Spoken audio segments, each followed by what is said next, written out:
maintenance costs. I mean, for trucks can be comparable to a car, but you have to understand tires. Well, Do you know how much? Do you know how much 4 tires cost for a Ford F-150, Aaron? $1,200. Bam! I'm not going for one of these new cars. I'm gonna go for an older truck. But still, you gotta put tires on it. You still gotta put gas in it. You still gotta put gas in it. Have you looked at the prices of diesel lately too? I mean, now granted, you usually squeeze more out of that. It's over $7 in California. But yeah, Diesel is. yeah. So if it's a diesel, So, I mean, yeah. So for somebody, like I wanted a truck, but it wasn't like economical for my family necessarily to do that, especially because I'm commuting 30 miles every day. So. Well, either a truck or like a small bus. They make something that I can heavily armor for the apocalypse. You mean like a short bus? Yeah. Okay, gotcha. Yeah, Melody, sorry. You also gotta make sure that there's nothing wrong with your car because I got a Nissan Sentra for my dad. It's 2012. Yeah. And I thought that it was just running shitty because it's a stick shift. And I told my dad, I was like, well, maybe that's why. And he was like, no, those actually run better. I was like, okay. And then I found out that it was my air intake pipe. It was like in half almost. Oh, jeez. It was horrible. But we fixed it. But my gas was like heating up. Oh, yeah. Fast. So I was paying so much on gas. Yeah. Yeah, I mean, it's like, that's the thing is like I'll tell students, it's a detriment financially to get a car that is a cheaper valued car. I mean, you don't need to buy a new car. But, I mean, definitely I just tell people do your research. And understand that if you buy any car over 100,000 miles, that that there's going to be certain maintenance, mechanical needs, within a certain amount of mileage, from that. So, again, it just kind of depends on the car, but being smart about that stuff. Like technology and goods. I mean, I don't know, some of the stuff I've seen students spend money on, I'm just like, oh, I like how people get money for things, here sometimes. So, I mean, I know people's parents buy them stuff, but. Back home, I was looking at this truck. The only thing wrong with it was the power steering wasn't hooked up. And all it said is it had everything it needed. It just needed to be hooked up.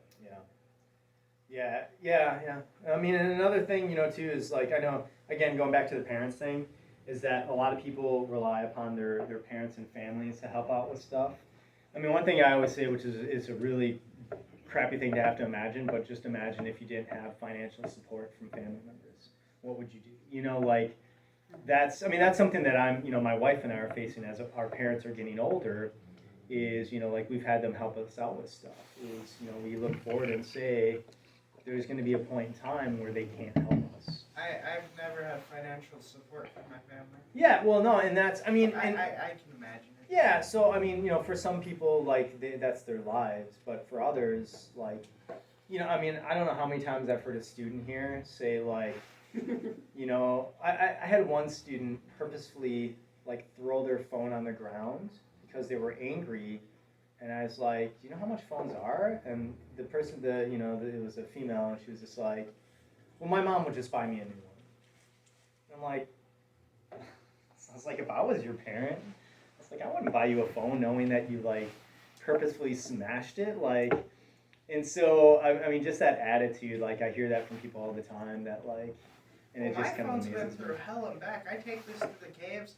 I try my hardest not to damage it, because if I need another phone, I have to pay for it, which I already have to get a new phone. Yeah.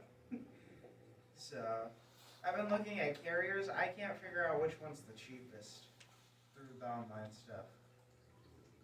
Get Mint Mobile. That's what. A new phone. Well, you don't get phones for them, but I mean, as far as a service goes. Well, right now I'm just going for the phone.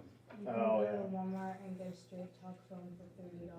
Yeah, you could do that. And then one of their plans is $20 a month, or you can do, but that's less data a month, and there's 35, which is 5 gigabytes of data, or you can do, I think it's 40-ish, and it's unlimited data for a month. Right now it's just the phone. What kind of phone do you have? Right now I have a Galaxy L1 through Spectrum. I mean, I do not suggest Spectrum, because unless you're in select parts of, they do not The carrier does not go out of the country, and it's only in a few select cities Yeah. within the United States. Anywhere else, it doesn't work.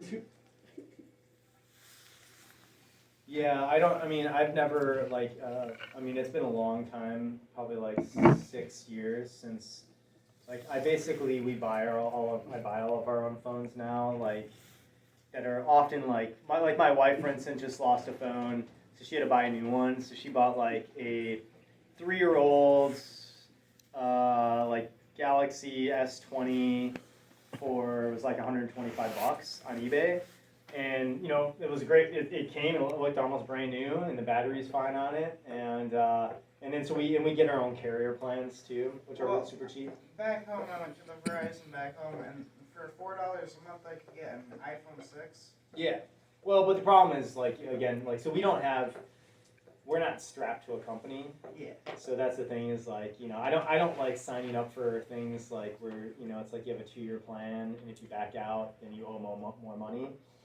I don't want to get into that because I hate having contracts with people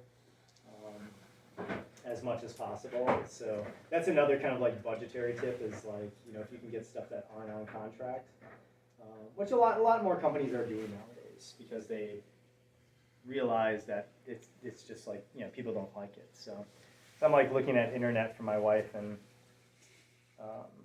for her office, for her business, and she there's a lot more stuff out there without like 2-year plans that you can get now.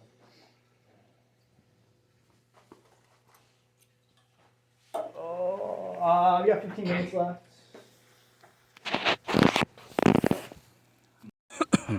Yep.